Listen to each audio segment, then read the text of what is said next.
Ladies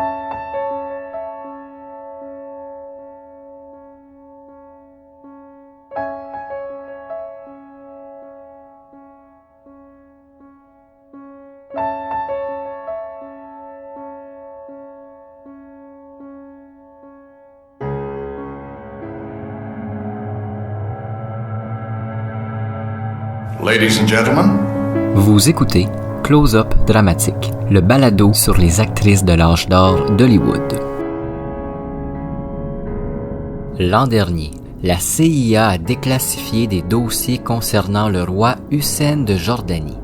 Dans ces documents, le nom de Susan Cabot, actrice réputée de série B, y apparaît à de nombreuses reprises. Est-ce que Susan Cabot a entretenu avec le roi Hussein une relation amoureuse? Est-ce que de cette relation est né l'unique enfant de l'actrice? Jason Duval avec vous pour ce nouvel épisode de Close-Up Dramatique. Aujourd'hui, un épisode hyper intéressant parce que je vous parle de Susan Cabot, l'une des actrices de série B les plus connues des années 50. Je vais vous parler surtout de son après-carrière, mais aussi de sa relation très mystérieuse avec Hussein, le roi de Jordanie. Une relation qui a fait couler beaucoup d'encre dans un court laps de temps. De cette union en ressort beaucoup de mystères, mais surtout une certaine énigme. Est-ce que Susan Cabot a eu un enfant avec le roi? J'avais très hâte de vous parler de Susan Cabot et de cette histoire d'amour très particulière. Avant de commencer, je tiens à saluer les nouveaux auditeurs qui se joignent à nous. Drôle de hasard, mais pendant que je préparais cet épisode, apparaissaient dans mes statistiques de nouveaux auditeurs tout droit de Jordanie. Bonjour à vous, merci d'écouter le balado. N'hésitez pas à rejoindre l'Instagram de Close-Up Dramatique, j'y poste à chaque semaine. Deuxième chose, merci à vous tous d'écouter Close-Up Dramatique. C'est le 50e épisode aujourd'hui. Je suis très heureux de vous retrouver pour cet épisode très spécial et j'espère que le 100e épisode sera tout aussi spécial. Merci beaucoup de suivre le balado. Et maintenant, Susan Cabot et son amour royal. Pour faire un bref résumé de la carrière de Susan Cabot, elle a été l'une des actrices de série B les plus reconnues des années 50. Elle tournait surtout dans des films d'horreur et de science-fiction. Susan était très jolie, très charismatique et en entrevue, elle attirait pas mal de codes d'écoute. Les films dans lesquels elle se retrouvait étaient très populaires, attiraient le public. Ce qui fait que les amateurs de cinéma connaissaient très bien l'actrice. Au sommet de sa carrière, on disait que quand Susan Cabot entrait dans une pièce à une soirée mondaine, elle provoquait un certain choc, tellement elle était charismatique, belle et que, naturellement, elle attirait les gens vers elle. Elle n'a jamais malheureusement réussi à se retirer vraiment des films de série B et apparaître dans les méga productions hollywoodiennes. Les producteurs l'ont vraiment castée dans les plus petits rôles, les films au budget plus petit dès le début de sa carrière. Ce qui fait qu'en 54, après quelques années d'expérience, elle va se lasser du cinéma et aller à New York. Susan avait dans le passé déjà travaillé et connu du succès dans la grosse pomme comme actrice de théâtre. À New York, son entourage professionnel est tout de même assez triste d'apprendre que Susan ne veut plus faire de cinéma. Ils essaient de la convaincre de continuer et ça va marcher. Pendant 2 ans, Susan va rester à New York, prenant des cours d'art dramatique en journée et performant le soir au théâtre. En 56, elle revient à Hollywood où elle signe un contrat avec Roger Corman pour plusieurs films. Ce nouveau contrat rend l'actrice très heureuse parce qu'elle espère que le réputé producteur va l'emmener à un autre niveau.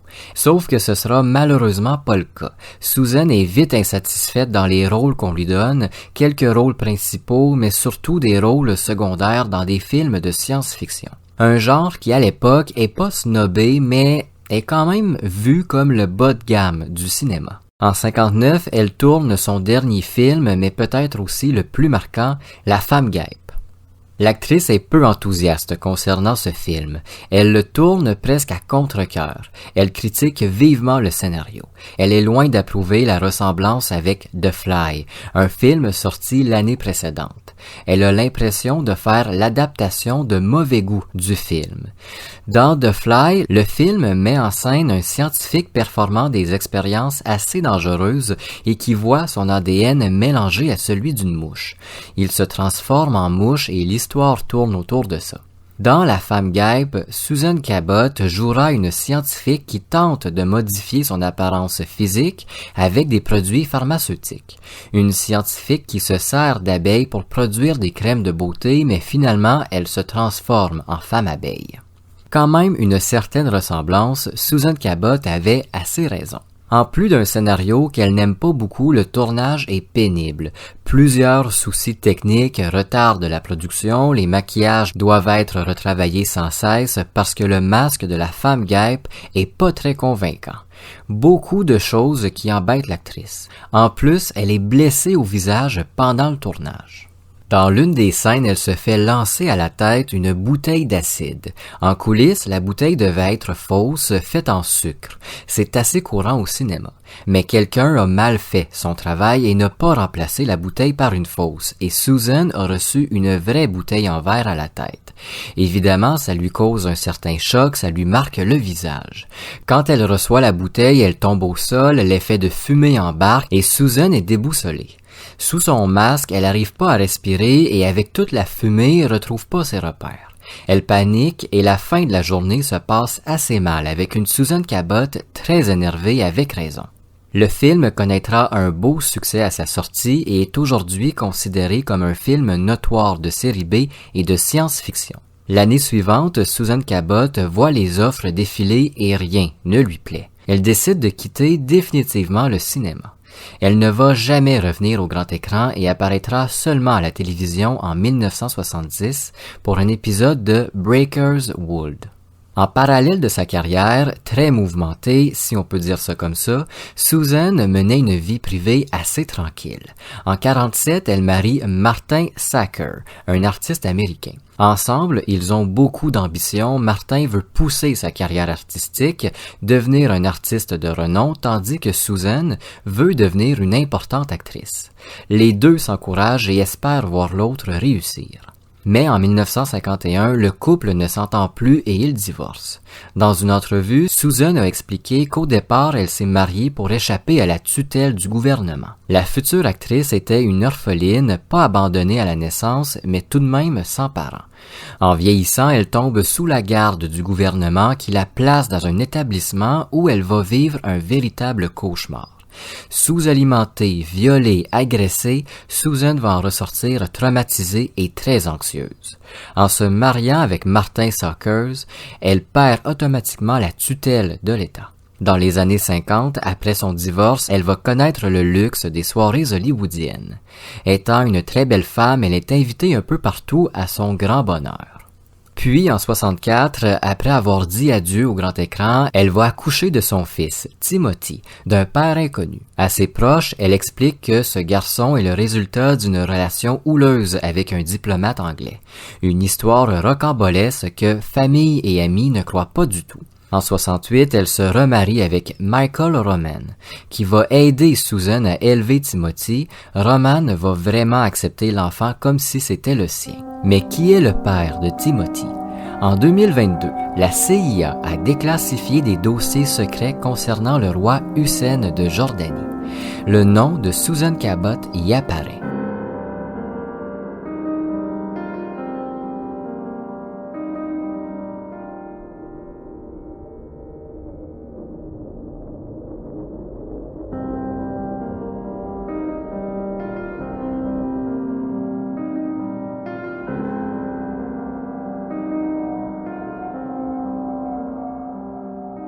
Le roi Hussein de Jordanie est le petit-fils de Abdallah Ier, une famille qui serait directement des descendants du créateur de l'islam et prophète Mahomet.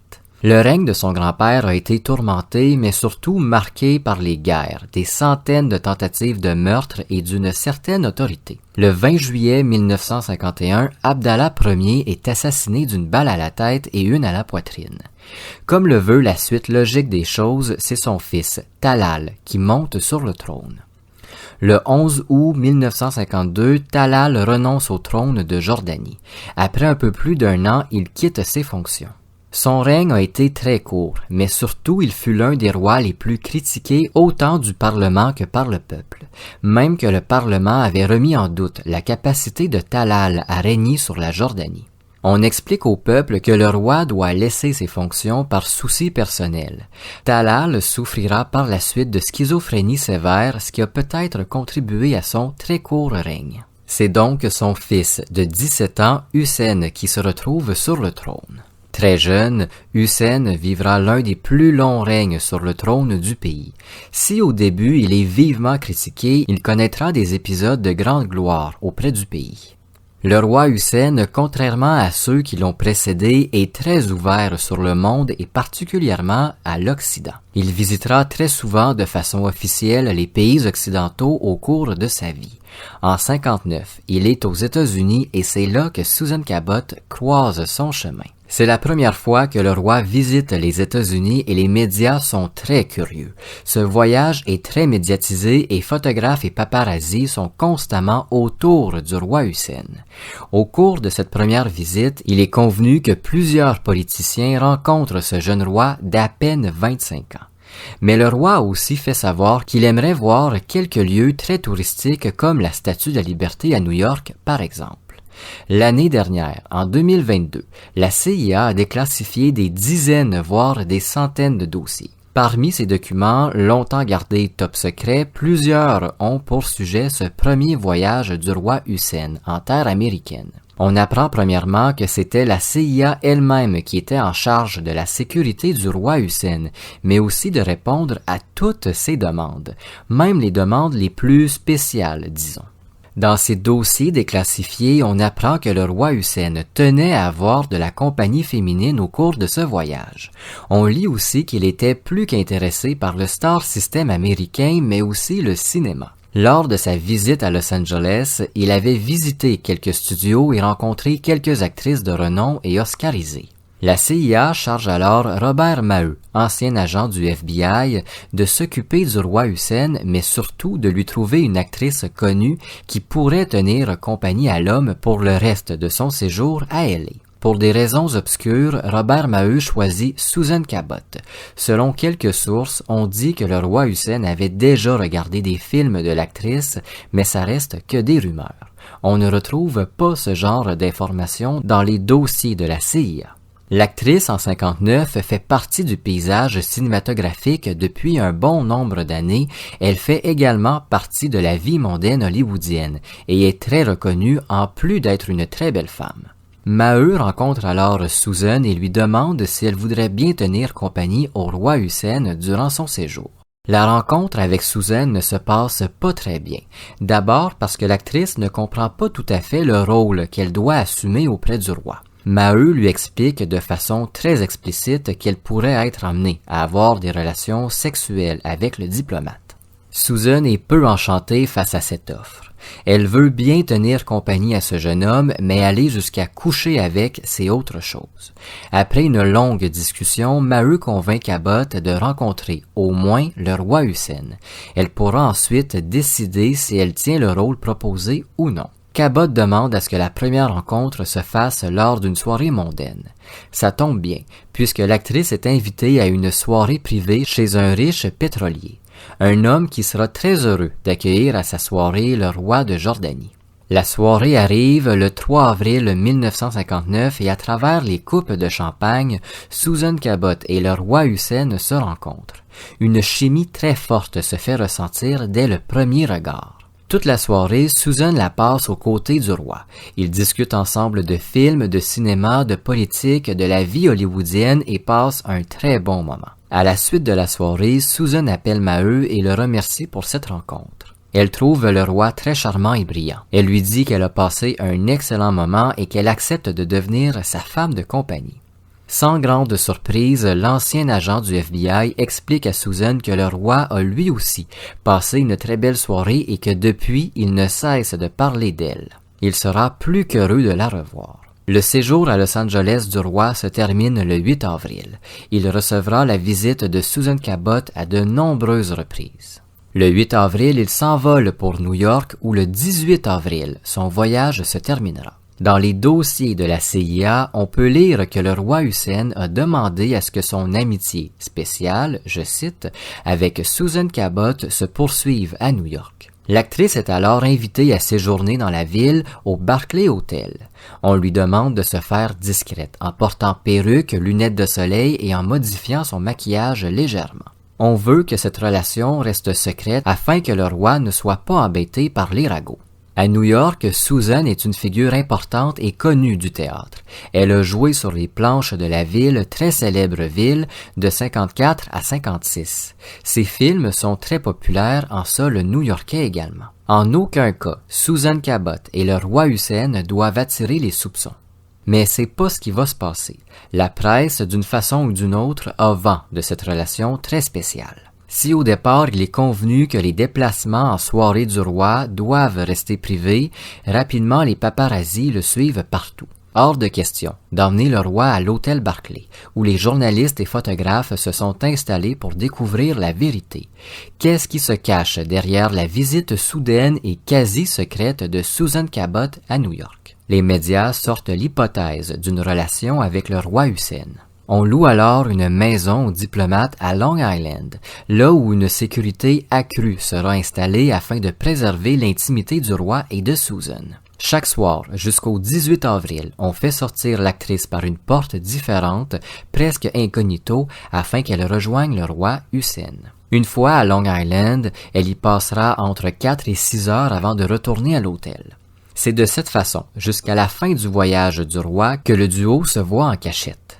Dans les dossiers déclassifiés, on peut lire que Susan Cabot était très heureuse de voir le roi. Elle aurait même confié à Maheu qu'elle aurait été follement en amour avec lui. Maheu, lui, raconte que l'actrice était réellement attachée au roi, tout comme il l'était aussi envers Susan. Le roi Hussein, lui aussi, aurait affirmé qu'il était en amour avec l'actrice. Cette amourette prend fin le 18 avril 59.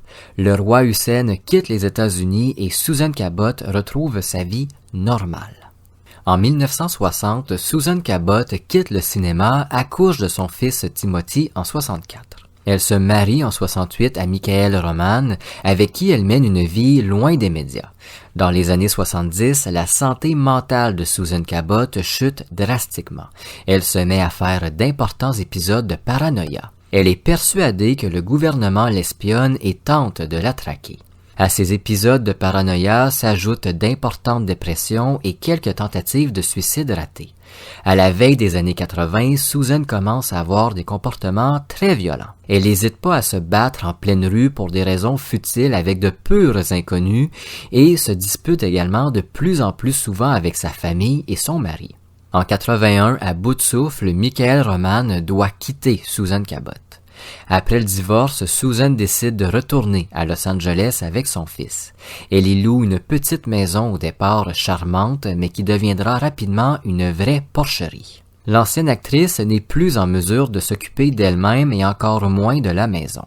Elle brise certains meubles sans les faire réparer et les déchets s'entassent à une vitesse folle. La relation avec Timothy se dégrade. La mère et le fils se disputent quotidiennement. Au cours de l'année 86, Susan Cabot est prise de délire. Elle ne reconnaît plus son fils, sa famille et ses amis. Les policiers doivent parfois raccompagner cette pauvre femme perdue au plein milieu de la rue chez elle. Des policiers qui ne savent pas que la femme complètement délirante devant eux est en fait une ancienne actrice de renom. Le soir du 10 décembre 1986, Susan Cabot est violemment assassinée chez elle. Elle avait 59 ans. Timothy appelle les policiers paniqués. À leur arrivée, le jeune homme de 22 ans leur explique qu'un cambrioleur latino déguisé en ninja est entré et a assassiné sa mère. Mais très vite, tout le monde apprendra la vraie histoire.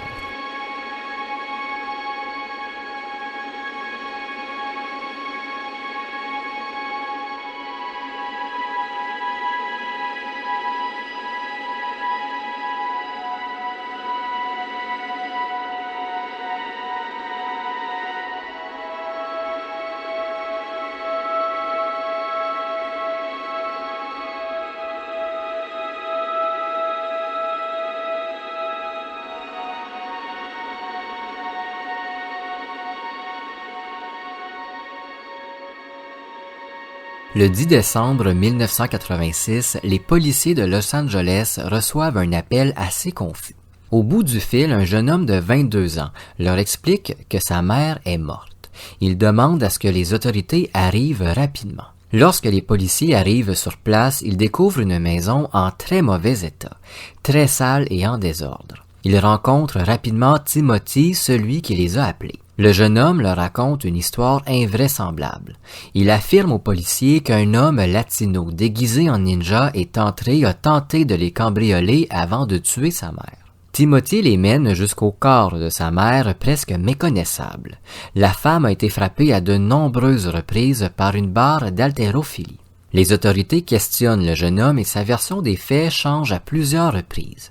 Ils comprennent rapidement que cette affaire est très étrange. Les médias apprennent l'identité de la victime, Susan Cabot, l'ancienne star de série B. Au commissariat, quelques jours plus tard, à l'abri des regards, Timothy avoue avoir assassiné sa mère et livre le vrai déroulement de cette soirée. La soirée a été agitée. Susan aurait été prise d'une violente crise de paranoïa. Persuadée qu'elle était sur le point de se faire enlever, elle aurait tenté de se barricader. Timothy aurait essayé de la calmer, mais rien à faire. Susan était décidée à se cacher. Le jeune homme aurait alors laissé sa mère au salon en plein délire et serait parti se coucher. Au début de la nuit, il est réveillé par les cris de sa mère, dans le cadre de sa porte. Elle ne reconnaît plus son fils. Susan, selon Timothy, tenait une barre d'haltérophilie à la main et un petit couteau dans l'autre. Susan aurait alors foncé sur son fils dans le but de l'attaquer. Paniqué, le jeune homme aurait poussé sa mère, réussi à la désarmer et l'aurait ensuite frappée à plusieurs reprises avec la barre. Après avoir raconté la réalité des choses, Timothy explique aux policiers avoir inventé une histoire pour camoufler les problèmes mentaux de sa célèbre mère. Timothy est accusé d'homicide involontaire et est incarcéré en attendant son procès. Une attente qui dure plus de 2 ans. Le 28 novembre 1986, Timothy se retrouve devant le juge. Les médias découvrent alors un homme assez petit, environ 5 pieds 2. Depuis sa naissance, Susan Cabot avait tout fait pour garder son fils à l'abri des regards, loin de l'œil public. À la fin d'un rapide procès, le juge estime que Timothy s'est défendu face à sa mère. Il est condamné à 3 ans de prison, mais déjà incarcéré depuis plus de 2 ans, sa peine est réduite et il est libéré. Le lendemain du procès, dans les journaux, on apprend une multitude de faits divers. Les problèmes mentaux de l'ancienne star de série B, ses déboires personnels, mais surtout, la relation entre Susan Cabot et le roi Hussein de Jordanie refait surface. L'histoire d'une possible liaison entre le roi et l'actrice refait surface grâce à la défense de Timothy. L'avocat de Timothy demande à ce que son client soit changé d'établissement et mis à l'écart des autres prisonniers.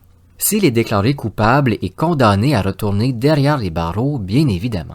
Le juge trouve cette demande un peu farfelue et demande des explications à l'avocat. C'est à ce moment-là que l'avocat déclare « Je crois que mon client pourrait être le fils du roi Hussein de Jordanie. Il serait alors un descendant et possiblement héritier d'un trône islamique. Sa sécurité pourrait être menacée par d'autres prisonniers ayant une haine envers la religion. » Un choc immense en cours. Susan Cabot et le roi de Jordanie auraient continué à entretenir leur relation après 1959. Les preuves qu'avance l'avocat sont plus qu'intéressantes, vous allez voir. Premièrement, on apprend qu'à sa naissance, Timothy souffrait de nanisme. Il est né nain. Une condition physique qui lui vaut un passé médical très lourd digne des films de science-fiction. 3 fois par semaine, le bébé se rendait à l'hôpital avec sa mère pour y recevoir des injections de l'hypophyse. L'hypophyse, c'est ce qui sécrète l'hormone de croissance et permet de grandir. Cette expérience humaine est très coûteuse. L'avocat avance que l'ancienne actrice en 64 ne pouvait pas payer ses frais médicaux. L'avocat sort alors une série de documents qui prouvent que Susan Cabot recevait une grande quantité d'argent, soit 1500 $ par mois à la naissance de son fils. Des sommes d'argent qui venaient de destinataires inconnus, mais qui venaient directement d'un compte bancaire royal et redonnées par une fiducie. Une fiducie, c'est ce qui gère les pensions alimentaires. La défense sous-entend alors que le roi Hussein pourrait être ce mystérieux destinataire. Dans le cas où le diplomate étranger versait une pension alimentaire à Susan Cabot, ça veut dire que Timothy est son fils. Par la suite, l'avocat amène des preuves et quelques témoignages très courts de l'entourage de l'actrice qui expliquent qu'elle a souvent voyagé dans les pays voisins de la Jordanie au début des années 60. Au cours de ces voyages, est-ce que Susan Cabot et le roi Hussein se seraient rencontrés dans le plus grand des secrets et de cette union est né Timothy? La question se pose. Timothy raconte également son enfance, surprotégé par sa mère. Selon le jeune homme, sa mère avait réellement peur de le voir être enlevé ou pire, assassiné. Avait-elle peur que ce fils, possiblement héritier du trône de Jordanie, soit éliminé pour empêcher un possible scandale? L'avocat avance sa question. Il explique le scandale que la naissance de Timothy aurait causé. Un héritier illégitime. L'horreur la plus totale. D'autant plus que Susan Cabot a des origines juives. L'héritier du trône de Jordanie, pays de l'islam, serait à moitié juif. En plus, le roi Hussein avait épousé en 62 sa première femme. Une histoire d'infidélité ajoutée à cette naissance, un scandale inimaginable. C'est pour ça que cette histoire aurait été cachée et que l'inscription « Père inconnu » aurait été écrite sur l'acte de naissance de Timothy. L'avocat montre aussi des photos qui prouvent, selon lui, une certaine ressemblance entre Timothy et le roi Hussein, ultime preuve de la paternité du roi. Au bout d'une heure, l'avocat termine sa défense. Le juge exprime que la défense est plus divertissante que véridique et solide. Le juge exprime tout de même un certain doute sur l'identité du père de Timothy et estime qu'il est raisonnable d'avancer cette hypothèse. Le roi Hussein est mort le 7 février 99 à 63 ans. C'est son fils, Abdallah II, qui monte sur le trône de Jordanie. Jusqu'à la fin de sa vie, en 2003, Timothy continuera à entretenir le mythe que son père est le roi de Jordanie. Est-ce que Susan Cabot a été la maîtresse du roi de Jordanie? La question se pose et la réponse sera peut-être jamais connue.